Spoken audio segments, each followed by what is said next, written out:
श्रीमद् रामायणम्। मिथिला नरेश जनक,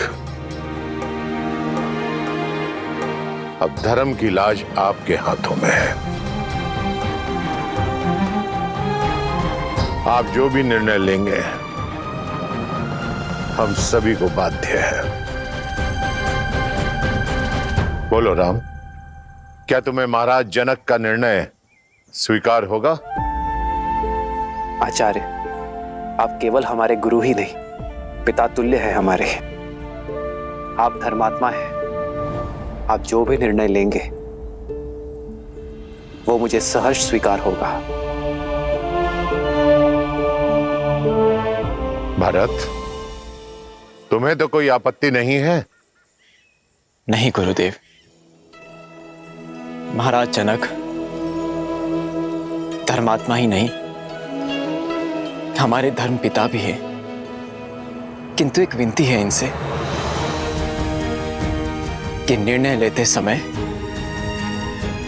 धर्म के साथ मेरे प्रेम का भी मान रखिएगा।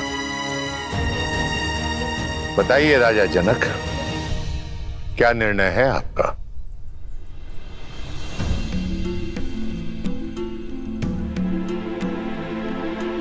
कोई भी निर्णय लेने से पहले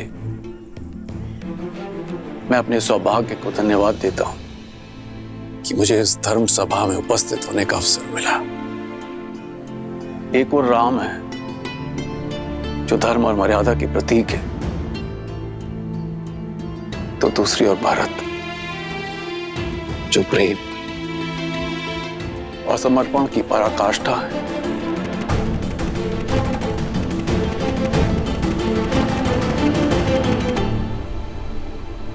हे महादेव, ये निर्णय कठिन है।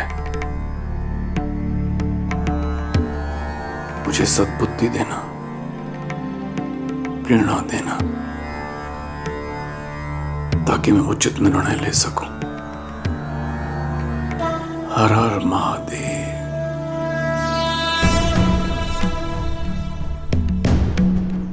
आप पुत्र बनकर अपने पिता के और प्रजा बनकर अपने महाराज के वचन का पालन करना चाहते हैं। आप धर्म के पथ पर हैं। शास्त्रों में भी कहा गया है, धर्मो रक्षति रक्षितः, अर्थात जो धर्म की रक्षा करता है धर्म उसकी रक्षा करता है। आप धर्म के पथ पर हैं। और भरत, आपके हृदय में अपने भाई के प्रति निश्चल प्रेम और भक्ति की वो प्रवाह है जिसके वेग से स्वयं भगवान विष्णु भी न बच सके, जिन्होंने अपने भक्त प्रहलाद को उनके पिता हिरण्यकश्यप के आतंक से बचाने के लिए अपनी माता के गर्भ से जन्म लेने की भी प्रतीक्षा नहीं की और सृष्टि के सारे नियमों को तोड़कर एक स्तंभ से नरसिंह के रूप में अवतरित होकर अपने भक्त प्रहलाद की रक्षा की। ये कर्म ही धर्म पर निश्चल प्रेम की विजय का सूचक है। और आज जब एक पलड़े में राम का धर्म है और दूसरे पलड़े में भरत का प्रेम, तो मेरे विचार से आज भी प्रेम का पलड़ा ही भारी है। अतः विजय प्रेम की हुई, विजय भरत की हुई।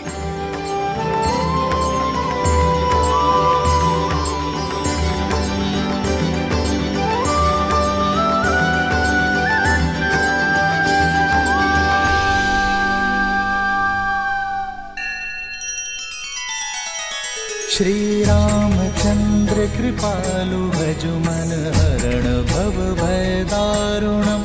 नव कंज लोचन कंज मुख कर कंज पद कंजारुणम्। सिया राम सिया राम सिया राम सिया राम। आदर्श और मर्यादा की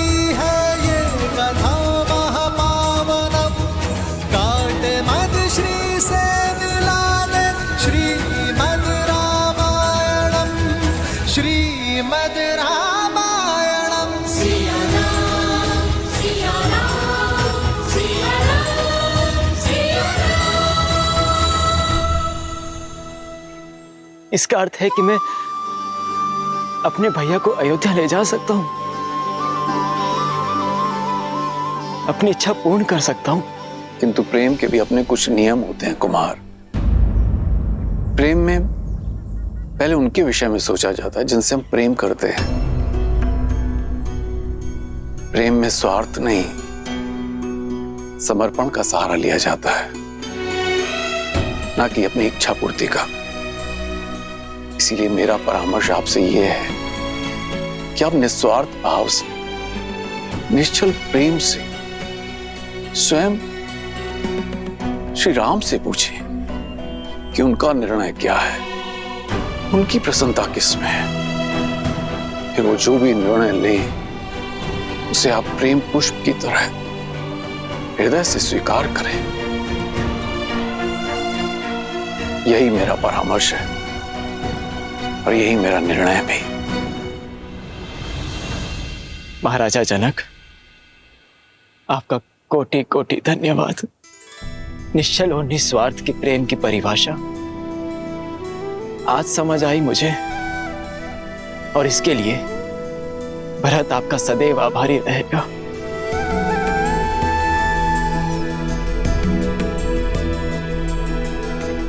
अब तक तो केवल अपने कर्तव्य और कीर्ति की समझ थी मुझे, किंतु उचित और अनुचित का बोध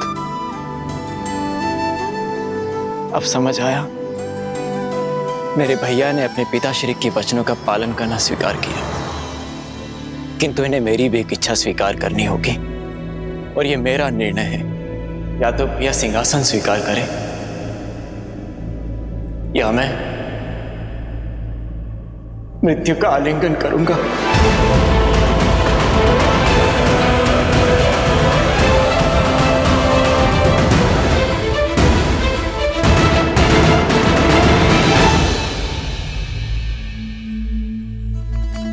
तुम्हारे प्रेम के वेग ने मुझे भी बहा दिया है भरत।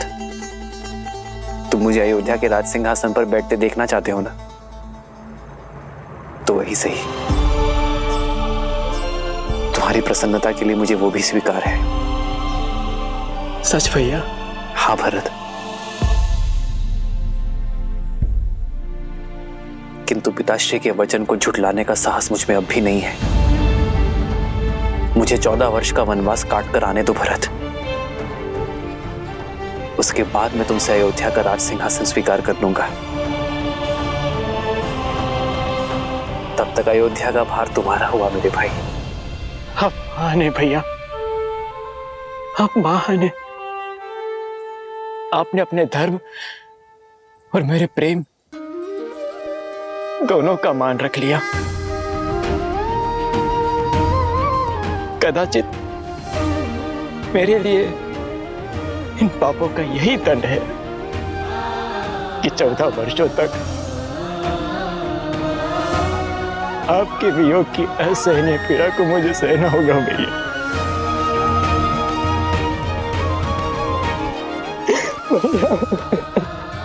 भरत,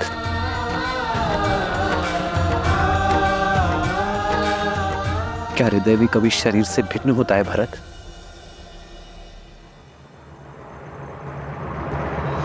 भैया, आप जो कह रहे हैं वो सब स्वीकार है मुझे, परंतु यदि मैं आपसे कुछ मांगूं तो क्या आप दोगे?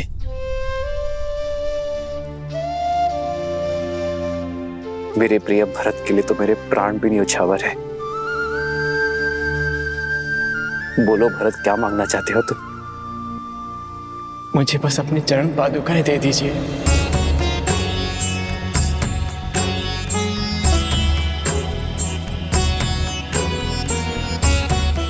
अयोध्या का राज्यभार बहुत बड़ा है भैया, और जिस सिंहासन पर मेरे भैया राम का अधिकार हो, उस सिंहासन पर बैठने का मैं दुस्साहस नहीं कर सकता।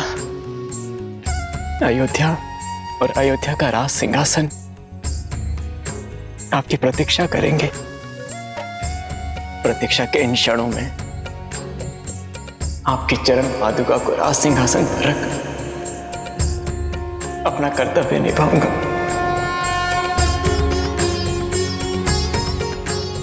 आपके पग धर्म के पथ पर है और आपके चरणों में पड़ी पादुकाओं को राज सिंहासन पर रखने से हमारी अयोध्या से धर्म का लोप नहीं होगा भैया।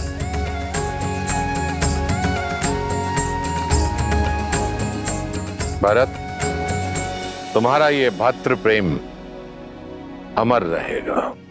तुम्हारा नाम केवल लेने से सबके पाप दूर हो जाएंगे। उनके मन से द्वेष, ईर्ष्या और लोभ की भावना हमेशा हमेशा के लिए समाप्त हो जाएगी।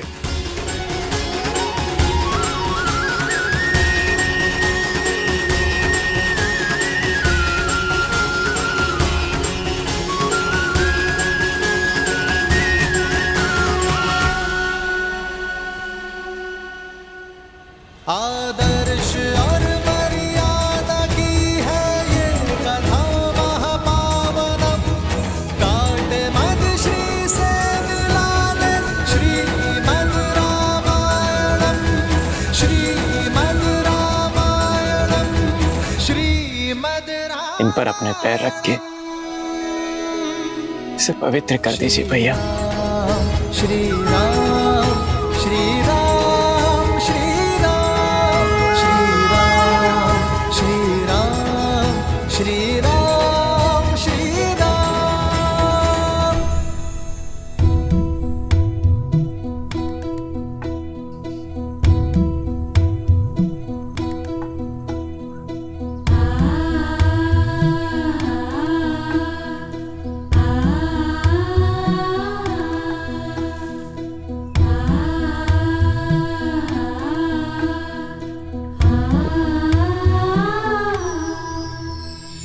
राम भक्त ले चला रे राम की निशानी। राम भक्त ले चला रे राम की निशानी। शीश पर खड़ाऊ अखियों में पानी। राम भक्त ले चला रे राम की निशानी। आपके आदेश का पालन कर रहा हूं भैया। न जाने किस जन्म का दंड भोगूंगा मैं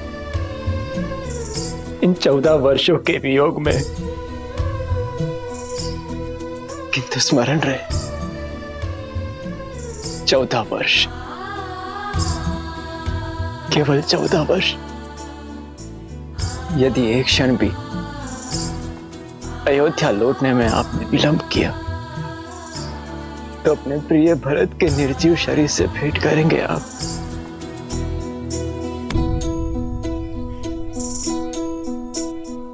शीश खड़ाऊ ले चला ऐसे राम सिया जी संग हो जैसे। शीश खड़ाऊ ले चला ऐसे राम सिया जी संग हो जैसे। अब इनकी छाँव में रहेगी राजधानी। राम भक्त ले चला रे राम की निशानी। राम भक्त ले चला रे राम की निशानी।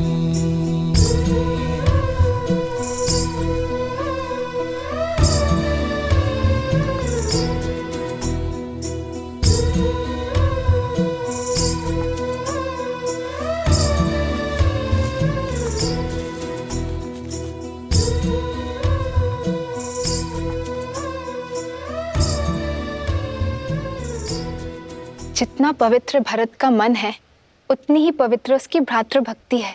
भक्ति क्या है भक्ति? देवी, भक्ति वास्तव में एक व्यक्ति का दूसरे व्यक्ति के प्रति विश्वास ही तो है। वो विश्वास जिसे समय और परिस्थिति बदल ना पाए।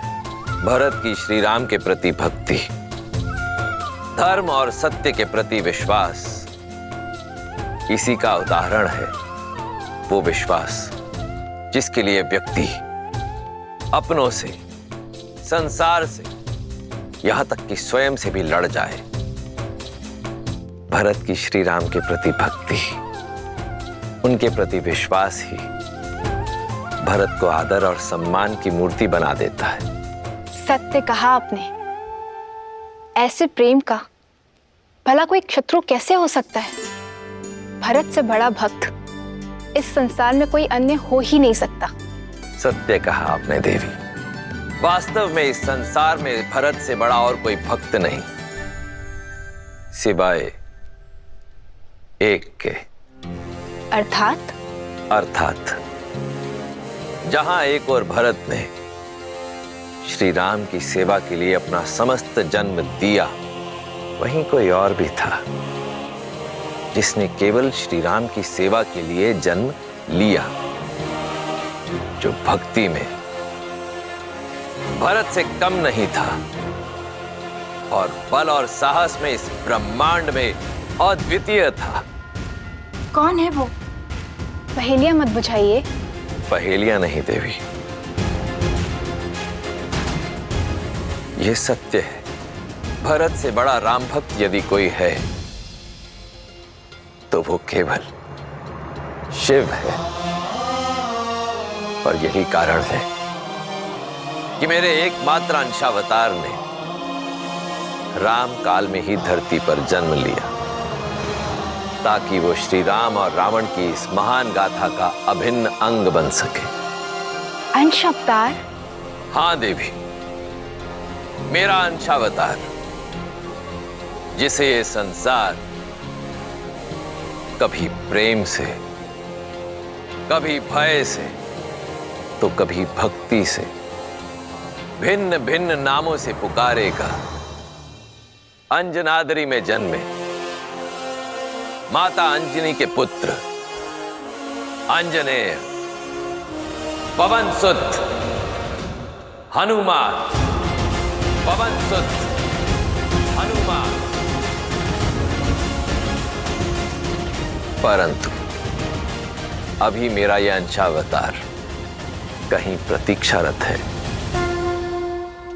अपने प्रभु श्री राम से मिलन के लिए।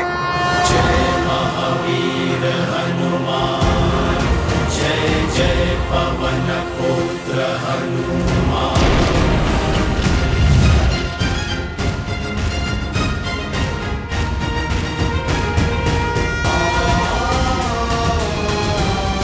राम राम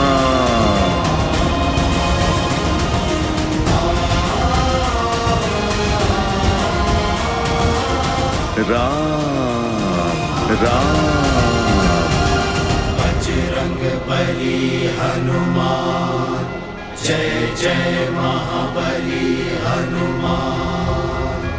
राम राम।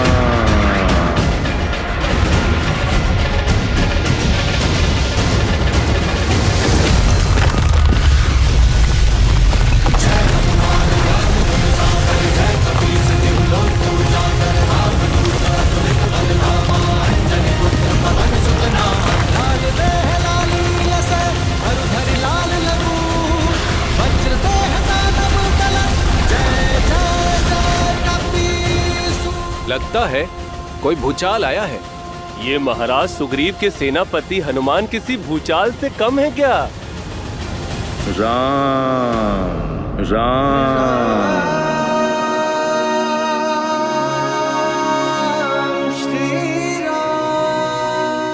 लगता है अपना सुध खो बैठे हैं हनुमान जी। राम नाम के किसी मनुष्य को अपना आराध्य मान चुके हैं। राम राम। और ये एकांत में कर क्या रहे हैं?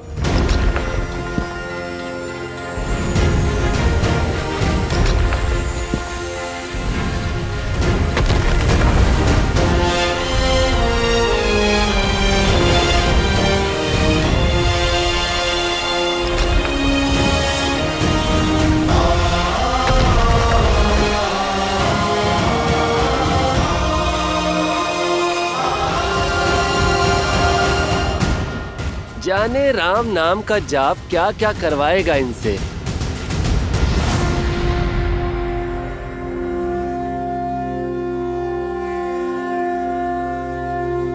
राम राम। श्री गुरु चरण सरोज रज, निज मनु मुकुरु सुधारी,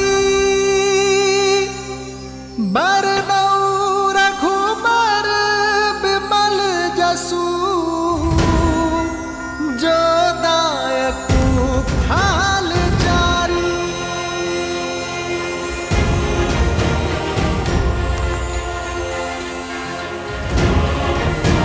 जय महावीर हनुमान, जय जय पवन पुत्र हनुमान, बजरंग बली हनुमान, जय जय महाबली हनुमान। राम राम। जय हनुमान ज्ञान गुण सागर, जय कपीस तिहु लोक उजागर, रामदूत अतुलित बल धामा, अंजनी पुत्र पवन सुत नामा। राम।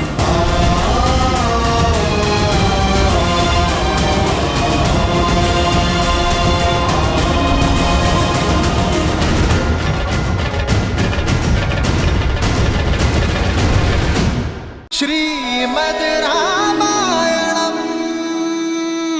लीलसे हरधरि लाल लघु, वज्रदेह दानव दलत, जय जय जय कपीसु। लो आ गया मनुष्य का भक्त। लगता है ये नया उत्साह भी राम की रट का प्रकोप है।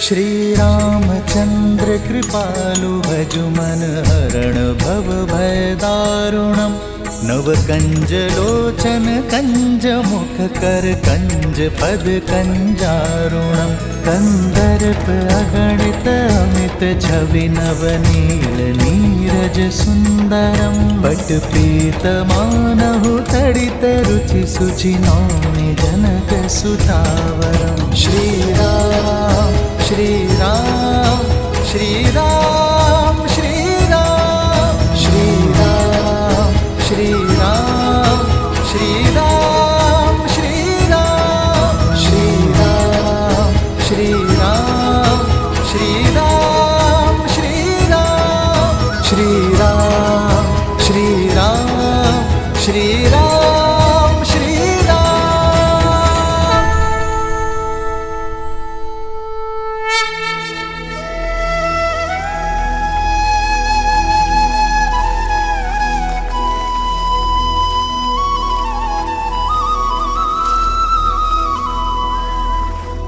तुम्हारे प्रेम के वेग ने मुझे भी बहा दिया है भरत। तुम मुझे अयोध्या के राज सिंहासन पर बैठते देखना चाहते हो ना, तो वही सही।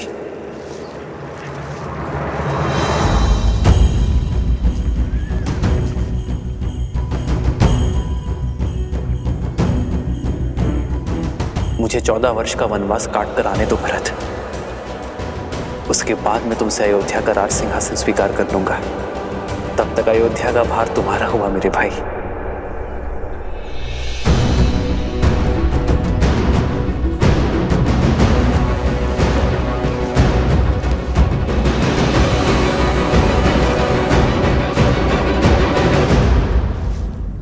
क्या हुआ भैया, आप रुक क्यों गए?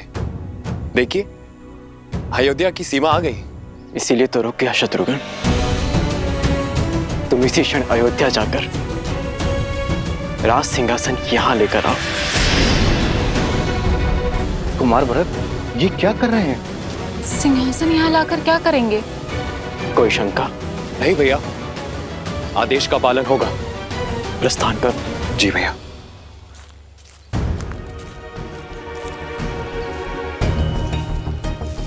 भरत, हम यहाँ क्यों खड़े हैं?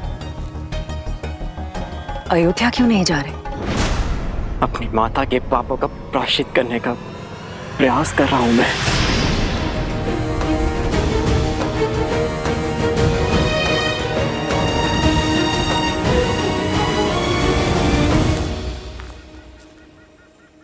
पुत्र, अब पादुकाएं नीचे रख दो।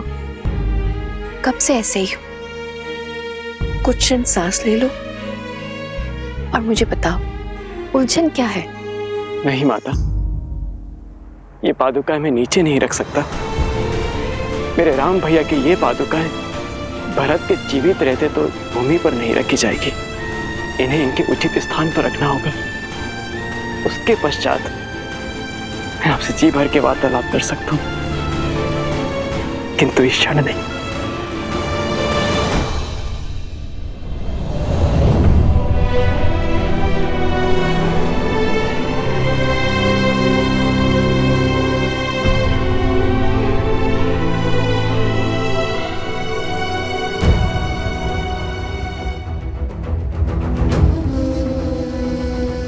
भोर से रात्रि हो गई, पर कुमार भरत ज्यों के त्यों खड़े हैं। हाँ सही कह रहे हो। ना तो श्री राम जी की पादुका नीचे रख रहे हैं और ना ही अयोध्या में प्रवेश कर रहे हैं। ना जाने क्या करने वाले हैं कुमार भरत।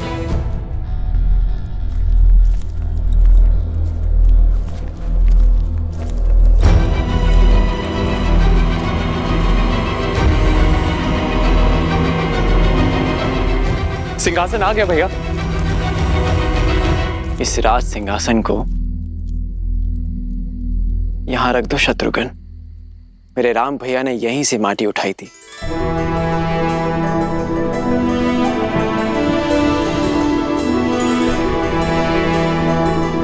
एक राजा का कर्तव्य अपने अंतिम श्वास तक अपनी प्रजा की सेवा करना होता है और अपनी अंतिम सांस छोड़ने से पहले अपनी प्रजा और सिंहासन के लिए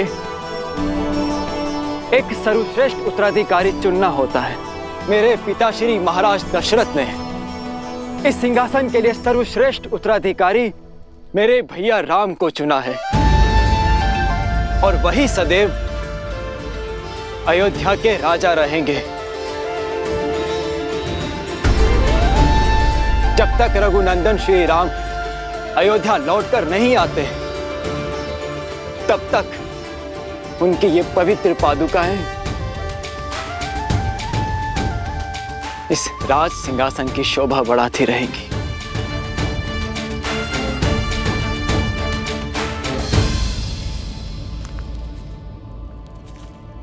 पुत्र भरत, ये तुम राजमहल में भी तो कर सकते थे। नहीं माता, जब राजा वनवास पे हो तो सिंहासन राज आवास में क्यों? भैया की अनुपस्थिति में हमारी प्रजा मुझे राजा समझने की भूल कर सकती है। और माता, मैं भी तो एक साधारण मनुष्य ही हूं। अयोध्या में रहते हुए, वहां का राजकाज करते हुए, यदि एक क्षण के लिए भी मेरे मन में राजा होने का विचार आया तो मुझे तो नरक में भी स्थान नहीं मिलेगा माता। और इसीलिए मैंने निर्णय लिया है कि जब तक मेरे राम भैया लौट कर नहीं आते तब तक मैं भी अयोध्या में पग नहीं धरूंगा।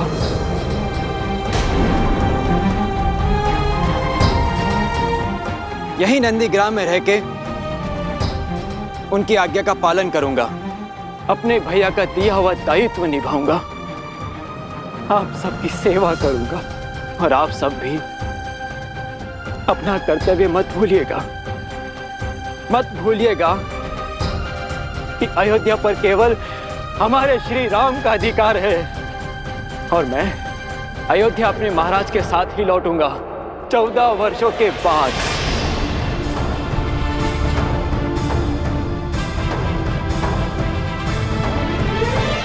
जय श्री राम, जय श्री राम। जय श्री राम। जय श्री राम। जय श्री राम। जय श्री राम। राम मातु गुर पद सिरुनाई, प्रभु पद पीठ रजाय सुपाई।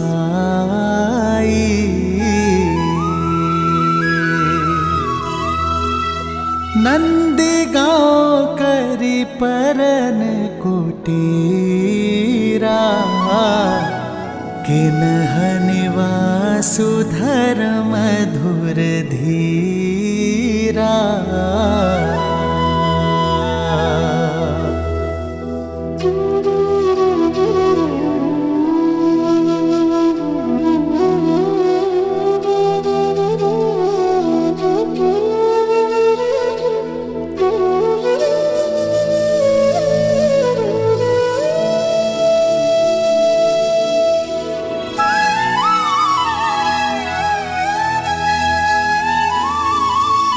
मैं यहाँ अयोध्या के बाहर नंदी ग्राम में रह के राजकाज संभालूंगा और शत्रुघ्न तुम अयोध्या के अंदर रहकर हमारी प्रजा की सुरक्षा का दायित्व निभाना, क्योंकि मेरा भाई मुझसे भी अधिक शूरवीर है। जो आज्ञा भैया। तुम्हें जन्म देकर मेरे पापों के प्रायश्चित हो गए भरत। ये कहकर अपने आप को लज्जित होने से नहीं बचा पाए, किंतु अपने कर्मों से तुमने मेरे कोख की लाज रख ली भरत। मुझे गर्व है भरत कि तुम मेरे पुत्र हो। मुझे गर्व है कि मैं तुम्हारी माता हूं भरत। गर्व तो आपको होना ही चाहिए महारानी, क्योंकि श्री राम आपको अपनी माता मानते हैं। क्षमा कर दिया उन्होंने आपको, परंतु कभी विचार कीजिएगा महारानी कि जो अपने स्वार्थ के लिए अपनों के साथ छल करता है उसे नर्क भी यहीं भोगना पड़ता है। आपने अपने पुत्र के सिंहासन के लिए मेरे श्री राम को वन भेजा, परंतु अब आपके पास क्या है? ना वो पुत्र जिसे आपने जन्म दिया और ना वो पुत्र जिसे आपने वनवास भेज दिया, और ना वो पति जिसके प्रेम के साथ आपने छल किया। मेरे राम भैया के पास माता सीता है, लक्ष्मण है।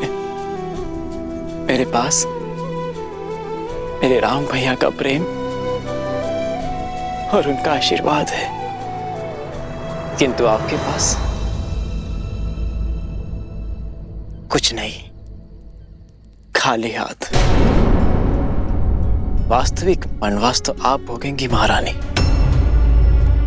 14 वर्षों तक महल की बंद दीवारों के बीच।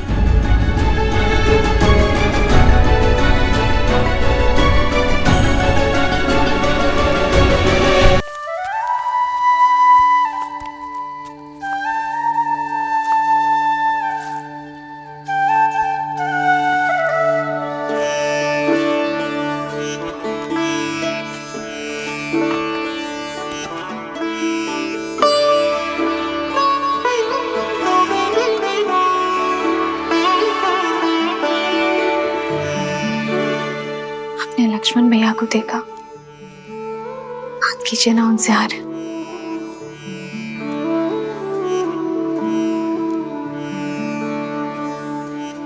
पहले परिवार से वियोग का दुख था, अब उनसे मिलने से कदाचित परिवार की स्मृतियां सता रही हो। एक विचित्र ग्लानि भाव देखा मैंने भैया की आंखों में। कभी कभी भावनाएं मन के अंकुश से मुक्त होकर बहने लगती हैं सीता।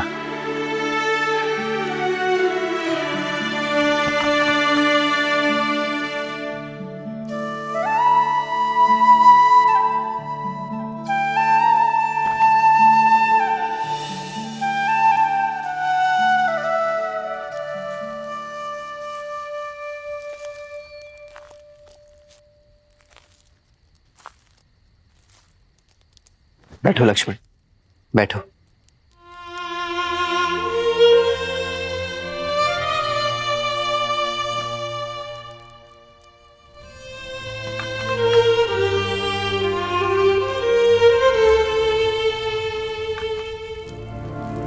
अग्नि में जितनी लकड़ियां डालते जाओगे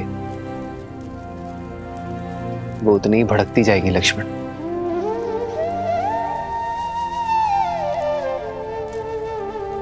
मन की अग्नि का भी यही नियम है। विचार के ईंधन डालते जाओगे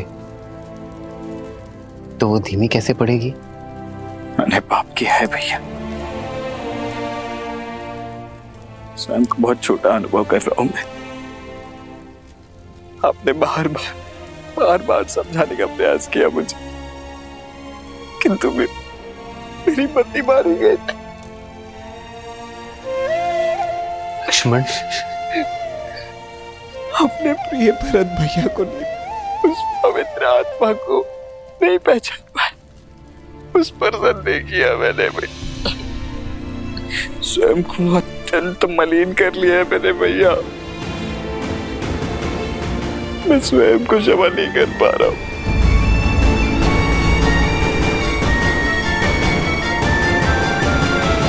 मुझे समझ नहीं आ रहा भैया कि मैं कैसे इस ग्लानि से निकलूं।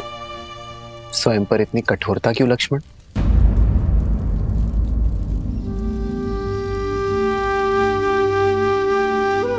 मेरे भाई ने कोई पाप नहीं किया है। तुमने भरत को हानि नहीं पहुंचाई है लक्ष्मण, बस मेरी रक्षा की है। और जिसके मन में रक्षा का भाव होता है वो मलिन हो ही नहीं सकता। ऐसी स्थिति, ऐसी परिस्थितियां ही तो हमें मनुष्य होने का आभास देती है लक्ष्मण। हमें बताती है कि हम सदैव उचित नहीं हो सकते। सीख देती है कि सोच समझकर, परिणाम विचार करके, शांत मन से निर्णय लेना, यही जीवन है। भैया, भैया आप बस मुझे क्षमा कर दीजिए, बस एक बार मुझे क्षमा कर दीजिए। मैं आपको आश्वासन देता हूँ कि इसके पश्चात मैं श्रेष्ठ होने का पूर्ण प्रयास करूंगा भैया। आपकी भांति बनने का पूरा प्रयास करूंगा भैया। आप बस इसी प्रकार मेरा मार्गदर्शन करते रहिए।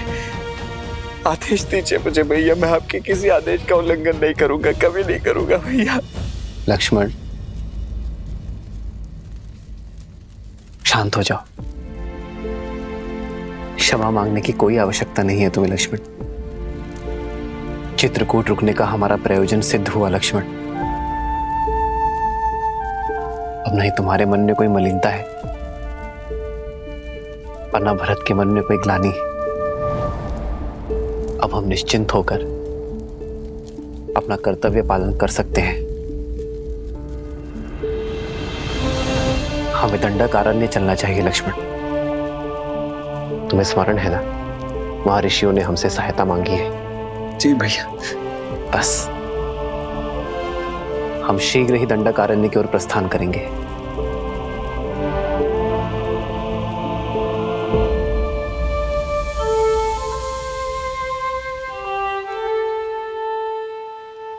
जीवन के पथ पर बिछे कांटों पर भी इतनी सरलता से कैसे चलते हैं श्री राम?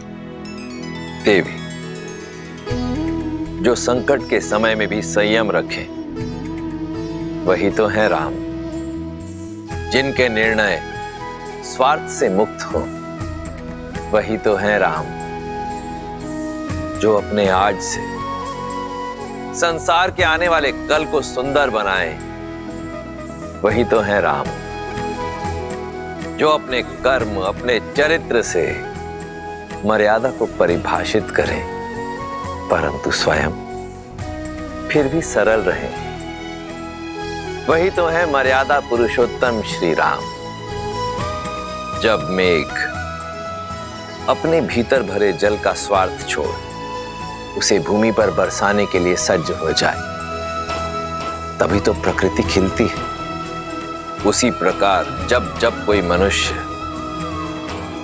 अपने हित की चिंता छोड़ संसार के हित के विषय में सोचेगा, अपने कर्मों और चयन को समाज के उत्थान के साथ जोड़ेगा, तब उस मनुष्य के चरित्र में स्वयं श्री राम के चरित्र का पदार्पण होगा। जय श्री राम। जय श्री राम। अंजनी पुत्र की जय हो। सेनापति हनुमान, भारी संकट आन पड़ा है, आपकी आवश्यकता है।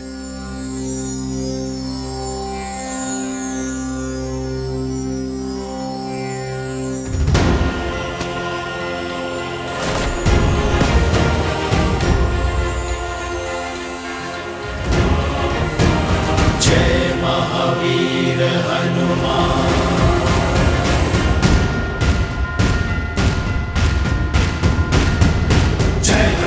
ज्ञान गुण सागर जय कपीस तिहु लोक उजागर। रामदूत अतुलित बल धामा, अंजनी पुत्र पवन सुत नामा। राम दुआरे तुम रखवारे, होत न आज्ञा बिनु पैसारी। आपन तेज समारो आपै, तीनों लोक हांकत गावै। प्रणाम। एक हिंसक बाघ ने वन में आतंक मचा कर रखा है। छोटे बच्चे खेलने भी नहीं जाते, बहुत भयभीत हैं वो। अब आप ही रक्षा कर सकते हैं सेनापति जी।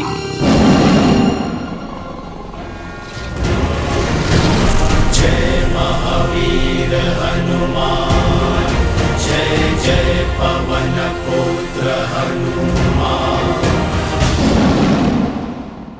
जय हनुमान ज्ञान गुण सागर, जय कपीस तिहु लोक उजागर। रामदूत अतुलित बल धामा, अंजनी पुत्र पवन सुत नामा। लाल देह लाली लस, हरधर लाल लरूर। वज्र देह दानव दलन, जय जय जय कपीस। जय महावीर हनुमान, जय जय पवन पुत्र हनुमान। बजरंग बली जय श्री राम। जय श्री राम। श्रीमद् रामायणम्।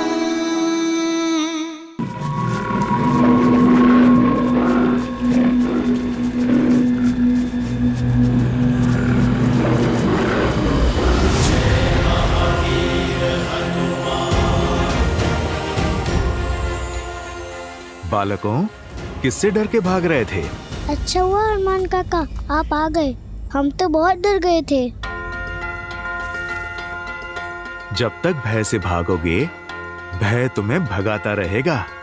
पर हनुमान काका, वो बाघ बहुत भयंकर है। वो वानर भक्षी हो गया है, हमारे खेलने के स्थान पे आ जाता है और हमें खाने का प्रयास करता है।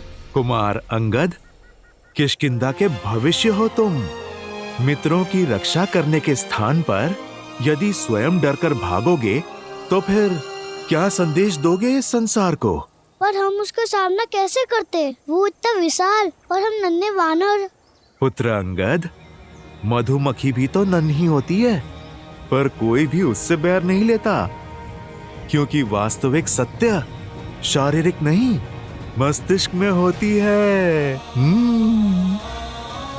और फिर तुम्हारे पास एक और शक्ति भी है, संगठन की। तुम छोटे अवश्य हो, पर संख्या में बहुत हो, और बाघ तो अकेला है। यदि तुम मिलकर सामना करोगे तो बाघ तो क्या, बड़े बड़े राक्षस भी चित हो जाएंगे तुम्हारे सामने। पर कैसे? जब बल कम हो तो बुद्धि और एकता काम आती है। चलो योजना बनाते हैं। श्री हनुमान जी की जय। श्री हनुमान जी की जय। श्री हनुमान जी की जय। एक एक वानर एक एक वृक्ष पे होगा, अच्छे से दृष्टि रखेगा कि बाघ किस मार्ग से जा रहा है। जिस वानर के पास से वो निकले, वो वानर अपनी चित्कार से संकेत करेगा। सचेत करने के लिए केवल सचेत नहीं करना है, बाघ के पीछे चलकर बिना किसी ध्वनि के उसका पीछा करना है। पर चित्कार रुकनी नहीं चाहिए। पहले एक देगा, फिर दूसरा, और फिर तीसरा, और फिर सब अपनी चित्कार एक दूसरे की चित्कार में मिलाएंगे। फिर जब बाघ एक रिक्त स्थान पर आ जाए, सब एक साथ चित्कार दें और फिर कूद कर उसके सामने आ जाएं। वो दहाड़ेगा।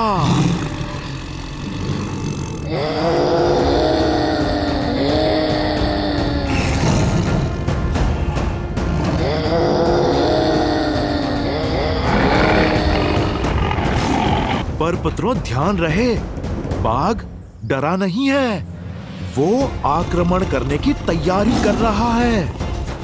यदि उसने आक्रमण किया तो?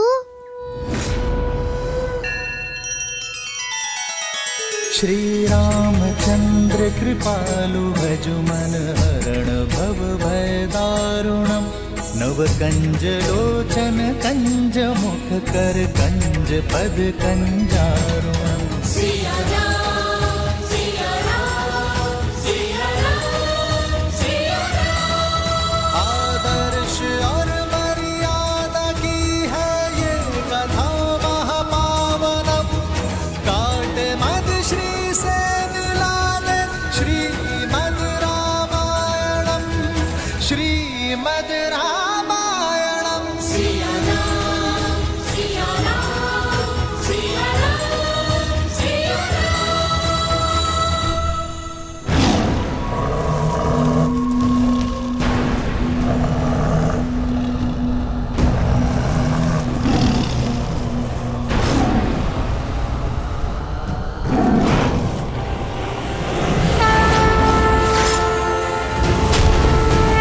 जय महावीर हनुमान, जय जय पवन पुत्र हनुमान, बजरंग बली हनुमान, जय जय महाबली हनुमान।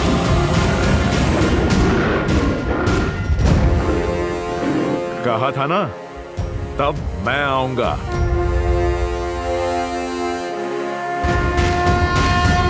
जय हनुमान ज्ञान गुण सागर, जय कपीस तिहु लोक उजागर। रामदूत अतुलित बल धामा, अंजनी पुत्र पवन सुत नामा। राम दुआरे तुम रखवारे, होत न आज्ञा बिनु पैसारे। आपन तेज समारो आपे, तीनों लोक हाथ करे कापे।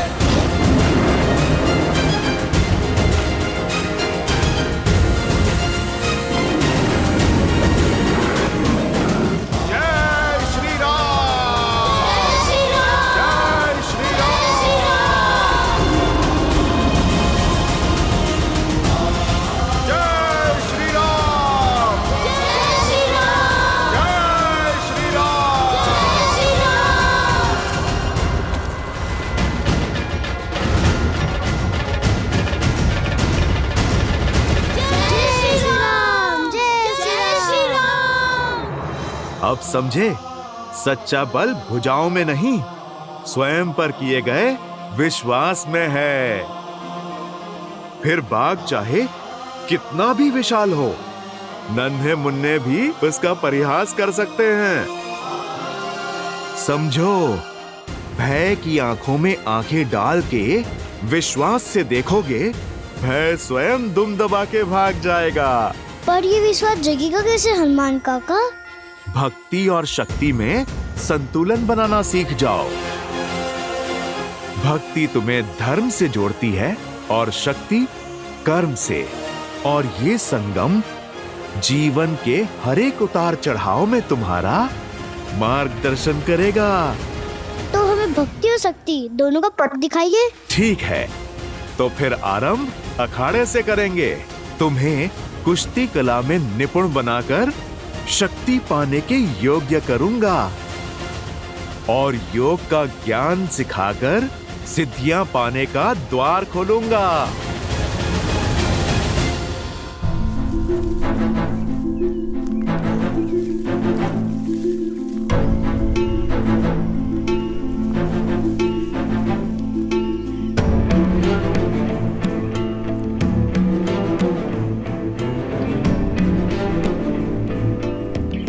मानचित्र के अनुसार मार्ग तो यही है, परंतु यहाँ तो नदी है।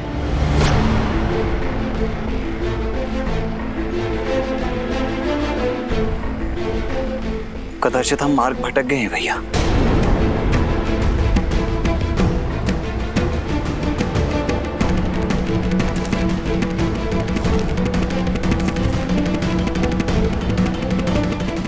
नहीं लक्ष्मण,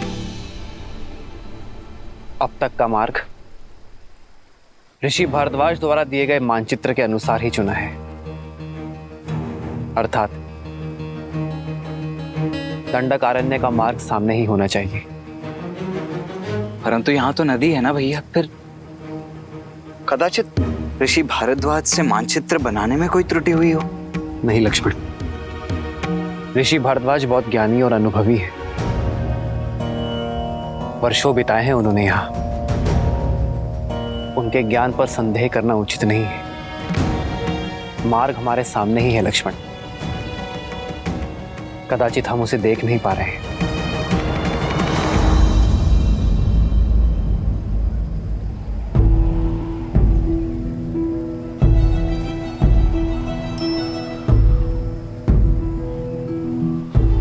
कदाचित इस वन में जैसा दिख रहा है वैसा है नहीं लक्ष्मण।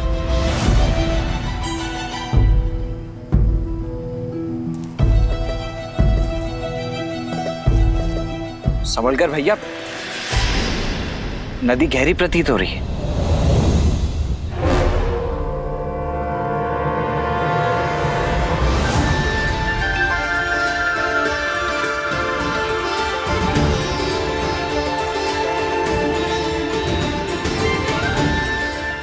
यहाँ कोई नदी नहीं है, केवल नेत्रों का भ्रम है। ऋषि भारद्वाज ने भी बताया था कि राक्षस मायावी है।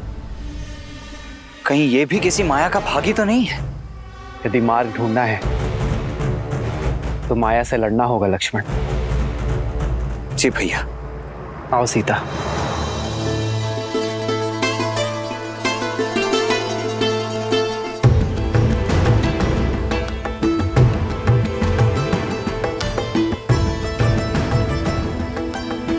आओ लक्ष्मण।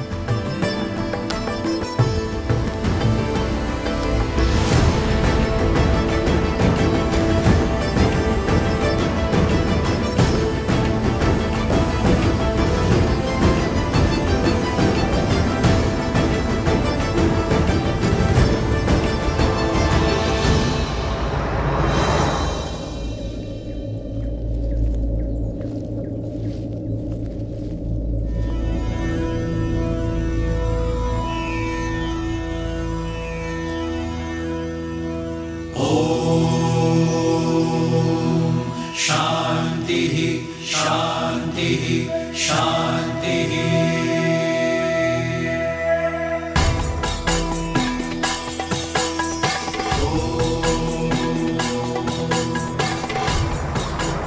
राम, तुम आ गए?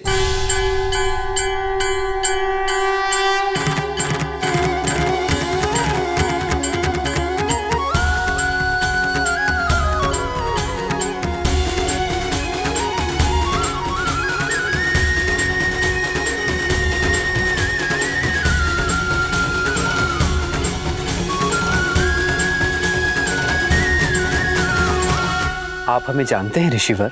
हाँ राम, तुम्हारे जैसा पुरुषोत्तम ही हमारे द्वारा रचित इस ब्रह्म जाल को तोड़कर अत्रि आश्रम में प्रवेश कर सकता है।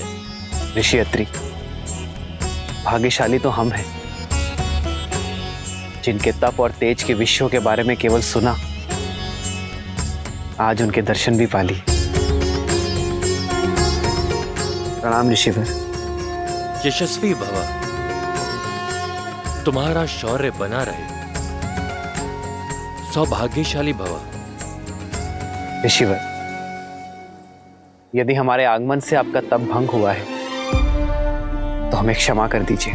नहीं राम, तुम्हारे आने की प्रतीक्षा के लिए तो ये तप था और तुम आ गए, अब ये संपूर्ण हो गया। हमारे आने की?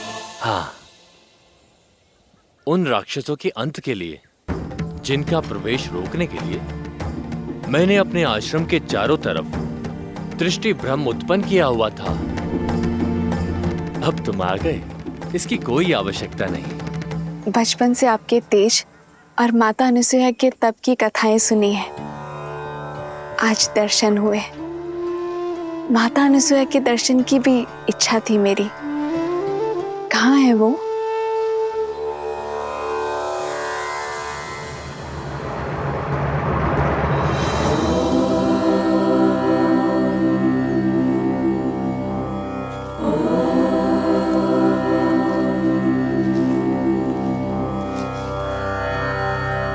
प्रणाम अनुसुईया माता।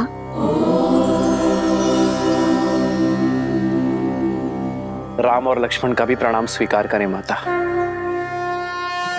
आशीर्वाद मांगने के पूर्व मेरे एक प्रश्न का उत्तर दो राम।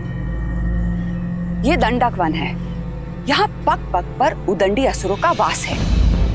ये एक सज्जन शीलवान स्त्री के लिए कोई स्थान नहीं, और यहाँ तुम अपनी कोमल पत्नी को लेकर आने की भूल कैसे कर सकते हो?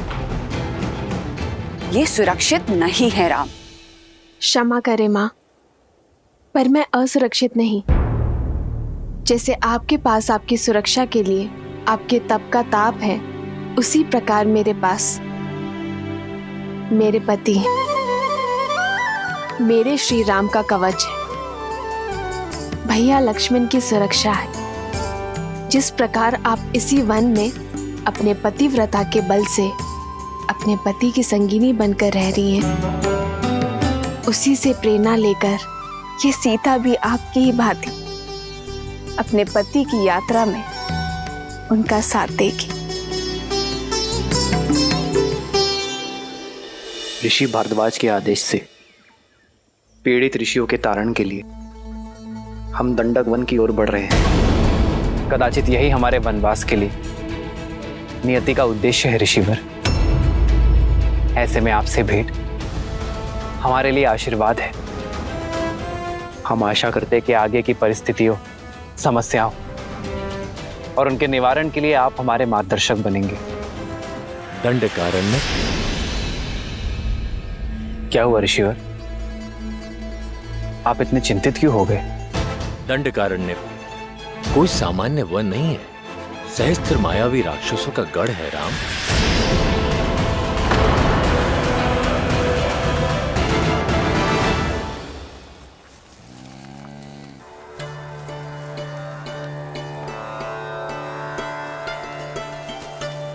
यदि अनुमति हो तो कुछ पूछूं माँ? हाँ पूछो। आपके तपोबल के विषय में बहुत सुना है माता गार्गी से। क्या सुना है? यही कि कैसे त्रिदेव ऋषियों का भेष धरकर आपके पतिव्रत की परीक्षा लेने आए थे, और कैसे आपने एक असंभव चयन किया।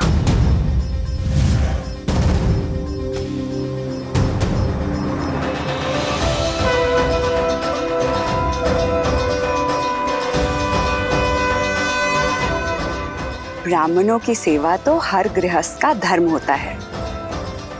मैंने प्रयास किया है कि आपका हर संभव स्वागत कर सकूं। भोजन ग्रहण कीजिए देव। अवश्य देवी, परंतु बिना स्नान किए ये भोजन ग्रहण करना हमारे लिए वर्जित है। मैं अभी आप लोगों के स्नान का प्रबंध आश्रम के जलाशय में करवा देती हूँ। रुकिए देवी, धर्म कहता है कि अतिथि की इच्छा को उसके अनुसार ही पूर्ण करना चाहिए। हमारा कहने का आशय ये है कि यदि आप स्वयं अपने हाथों से हमें स्नान कराएंगे, तभी ये भोजन ग्रहण करना उचित होगा।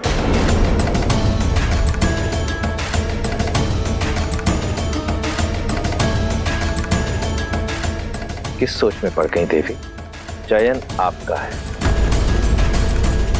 यदि आज हम ब्राह्मण ये भोजन ग्रहण करके इस आसन से उठेंगे तो ऋषि अत्रि का यश सर्वदा बना रहेगा। परंतु यदि हम भोजन ग्रहण किए बिना ही आसन से उठ गए तो अब तुम ही बताओ सीता, ये चयन उचित था या नहीं? चयन कठिन अवश्य था। जिस संसार में एक स्त्री की पहचान उसका रूप और यौवन होता है, आपने अपनी बुद्धिमत्ता और चतुराई से स्त्री की नई परिभाषा लिख दी है।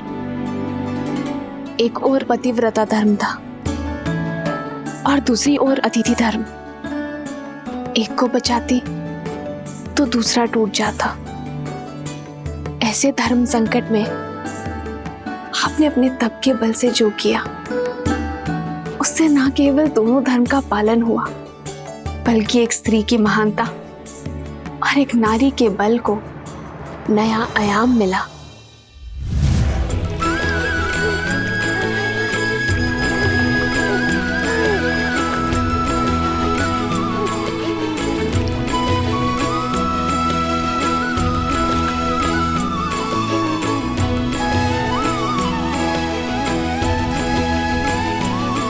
अब आपका स्नान संपन्न हुआ।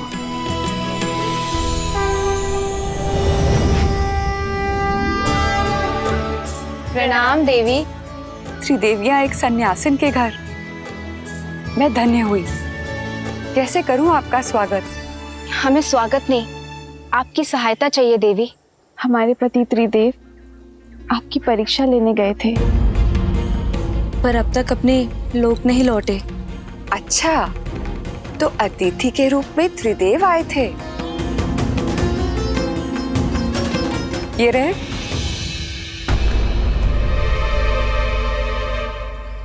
अपना अपना चुन लो।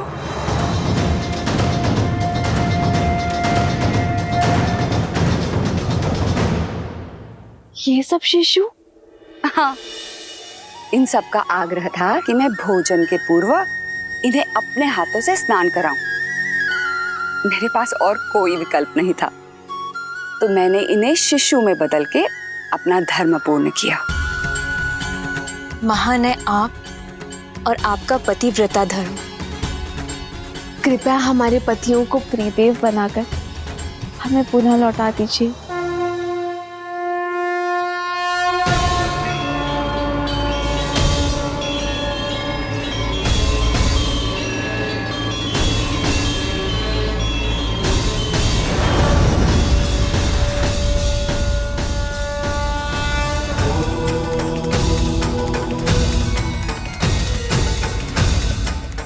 देवी अनुसूया, संसार में जब जब पतिव्रता धर्म की बात होगी, तब तब आपका उल्लेख अवश्य होगा। धन्य है आपका तप, आपका बल और आपका धर्म। और धन्य है हम माता कि हम जो जन्मे नहीं, उन्हें आपके रूप में माता का प्रेम और स्नेह मिला। कथा सुनना महत्वपूर्ण नहीं है, महत्व तो सीख का है जिसे ग्रहण करना आवश्यक है। बताओ, तुमने क्या सीखा सीता? जो सीखा उसी का बल लेकर तो इस मायावी वन में आ सकी हूं मैं माता।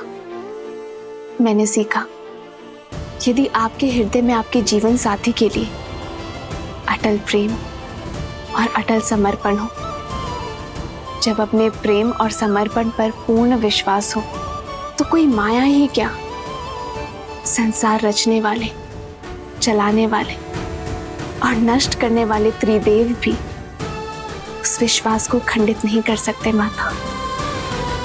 सारे संसार को उसके सामने नतमस्तक होना ही पड़ता है। तुम अद्भुत हो सीता। तुम्हारे आचरण और तुम्हारे विचारों ने मुझे जीत लिया है। तुमने अपने लिए मेरे मन में एक विशेष स्थान बनाया है सीता। मैं तुम्हें कुछ देना चाहूंगी।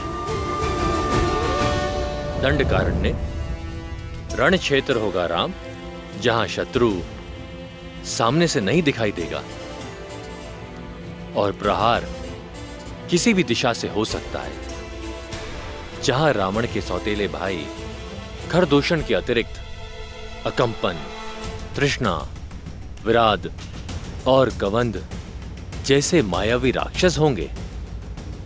अब तुम ही बताओ, उस स्थान पर एक स्त्री का रहना उचित है?